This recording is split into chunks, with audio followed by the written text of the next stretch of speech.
This is the list of sample data, just a bunch of old presidents. And one of the challenges that was brought up with the filtering. So if you come into the little filter icon, there is an option here. Of course, you can filter by anything that's in the list here.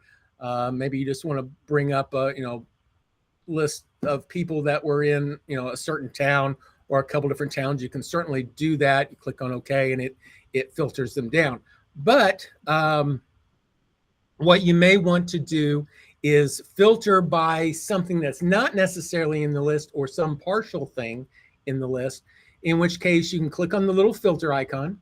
You can go to the text filters, and this gives you some extra capabilities of searching content based on if it equals, if it doesn't equals, if it begins or ends with different stuff. The one thing that was happening in the contains, actually we would have done on any of these technically, but in the contains, if it contains something, you want to type that in. What was happening is as soon as you typed in a letter, it was losing focus out of this field, and you're having to do it kind of one character at a time. Very annoying. So now whenever you're in here, if you start typing in, it will keep the focus of that field. It keeps it in there so you don't lose focus. And then as you type in, once you get it typed in, click on OK, and it will filter based off of that. So